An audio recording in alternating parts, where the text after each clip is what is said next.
आदरणीय अध्यक्ष जी, आजकल कांग्रेस के जो लोग हमें डिप्लोमेसी का पाठ पढ़ा रहे हैं, मैं उन्हें उनकी डिप्लोमेसी याद दिलाना चाहता हूं ताकि उनको भी कुछ याद रहे, पता चले। 26/11 जैसे भयंकर हमले के बाद बहुत बड़ा आतंकी हमला था।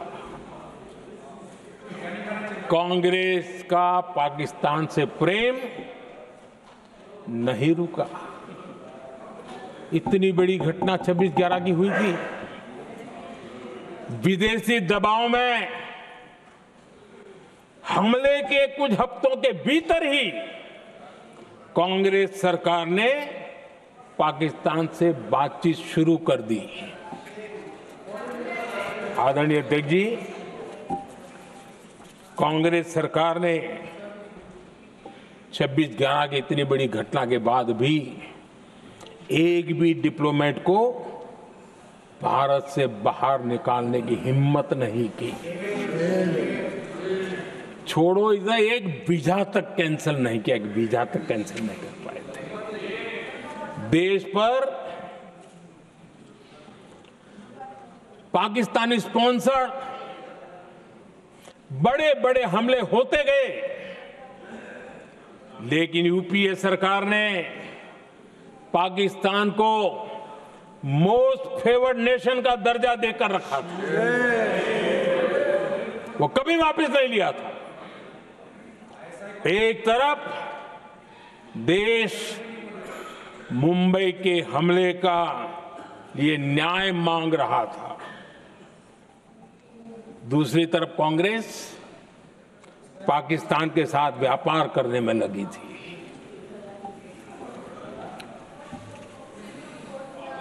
पाकिस्तान वहां से खून की होली खेलने वाले आतंकियों को भेजते रहे और कांग्रेस यहां अमन की आश के मुशायरे किया करती थी। मुशायरे होते थे। हमने आतंकवाद और अमन की आस का ये वन वे ट्रैफिक बंद कर दिया।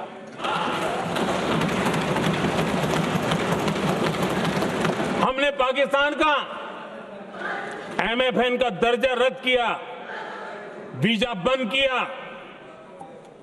हमने अटारी वाघा बॉर्डर को बंद कर दिया। आदरणीय अध्यक्ष जी,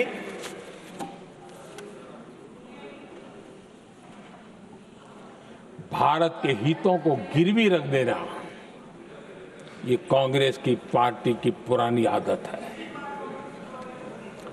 इसका सबसे बड़ा उदाहरण सिंधु जल समझौता है।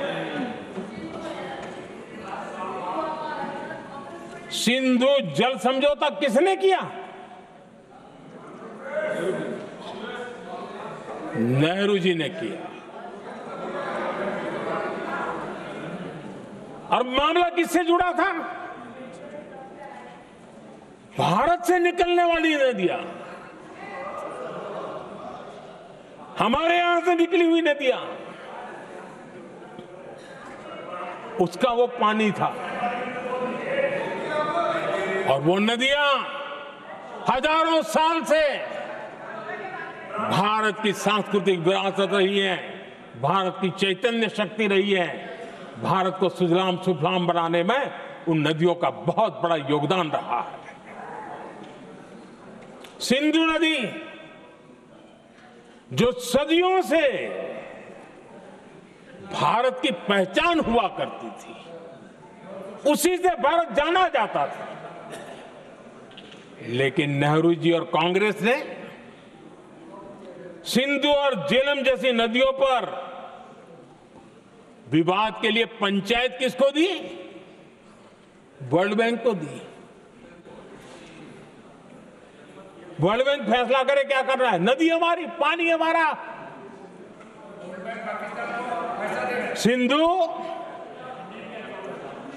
सिंधु जल समझौता सीधा सीधा भारत की अस्मिता और भारत के स्वाभिमान के साथ किया गया बहुत बड़ा धोखा था।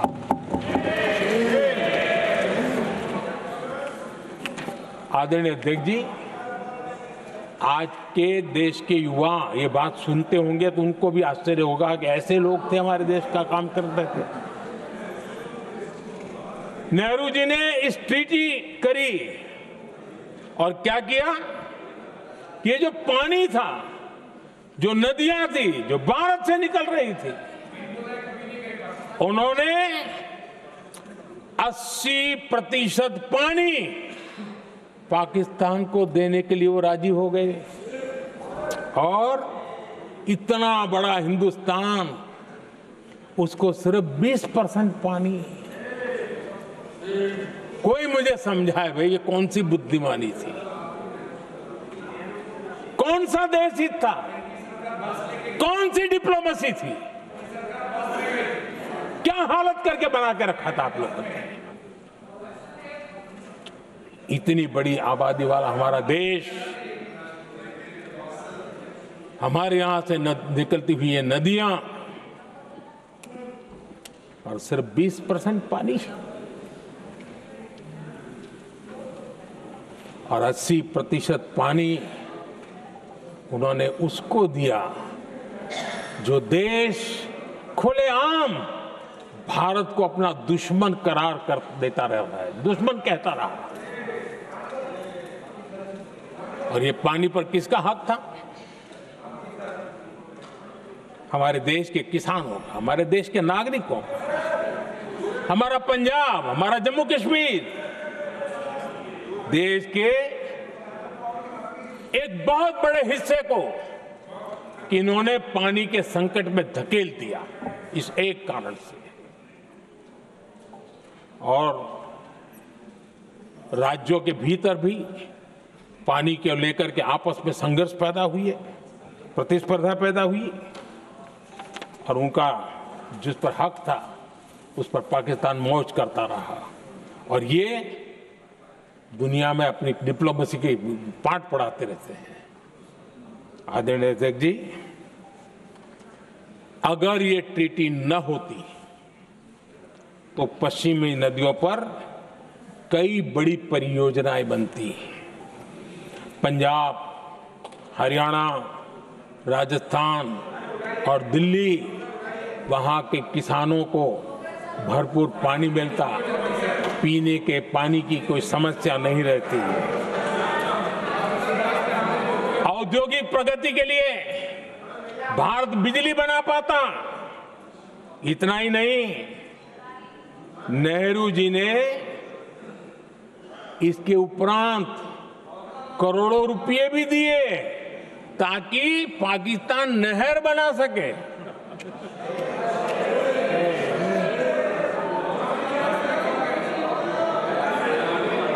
आदरणीय अध्यक्ष जी, इससे भी बड़ी बात, देश चौंक जाएगा। ये चीजें छिपाई गई है, दबा दी गई है। कहीं भी बांध बनता है तो उसमें एक मैकेनिज्म होता है उसकी सफाई का, डीसिल्टिंग का। उसमें जो मिट्टी भर जाती है, बाकी घास वगैरह आकर के भर जाता है, तो उसकी कैपेसिटी कम होती है, तो उसकी सफाई के लिए यानी इनबिल्ट व्यवस्था होती है। नेहरू जी ने पाकिस्तान के कहने पर यह शर्त स्वीकार की है कि इन बांध में जो मिट्टी आएगी, कूड़ा कचरा आएगा और बांध भर जाएगा, इसकी सफाई नहीं कर सकते, डीसिल्टिंग नहीं कर सकते हैं। बांध हमारे यहां, पानी हमारा, लेकिन निर्णय पाकिस्तान का कि आप डीसिल्टिंग नहीं कर सकते। इतना ही नहीं, जब इस बार मैं डिटेल में गया तो एक बांध तो ऐसा है कि जहां ये डीसिल्टिंग के लिए जो गेट होता है ना, उसको वेल्डिंग कर दिया गया है ताकि कोई गलती से भी खोल करके मिट्टी को निकाल ना दे। पाकिस्तान ने नेहरू जी से लिखवा लिया था कि भारत बिना पाकिस्तान की मर्जी अपने बांधों में जमा होने वाली मिट्टी साफ नहीं करेगा, डिसिल्टिंग नहीं करेगा।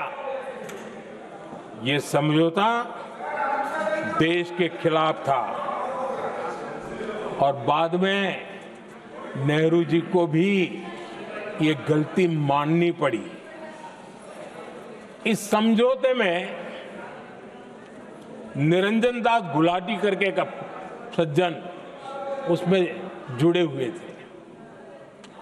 उन्होंने एक किताब लिखी है।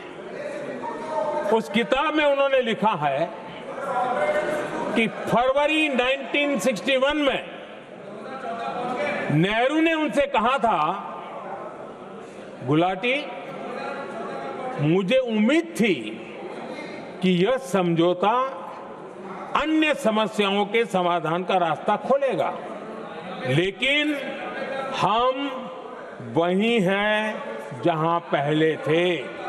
ये नेहरू जी ने कहा। नेहरू जी केवल तत्कालिक प्रभाव देख पा रहे थे, इसलिए उन्होंने कहा कि हम वहीं के वहीं हैं। लेकिन सच्चाई ये कि इस एग्रीमेंट के कारण देश बहुत पिछड़ गया, देश बहुत पीछे चल गया और देश का बहुत नुकसान हुआ। हमारे किसानों को नुकसान हुआ, हमारी खेती को नुकसान हुआ। और नेहरू जी उस डिप्लोमेसी को जानते थे जिसमें किसान का कोई वजूद ही नहीं था। यह हाल करके रखा था उन्होंने। নানা ধরনের কন্টেন্ট দেখার জন্য লাইক করুন, শেয়ার করুন আমাদের ফেসবুক পেজ, সাবস্ক্রাইব করুন আমাদের ইউটিউব চ্যানেল। পাশাপাশি অন্যান্য ব্রেকিং নিউজের জন্য অবশ্যই চোখ রাখুন রিপাবলিক বাংলায়।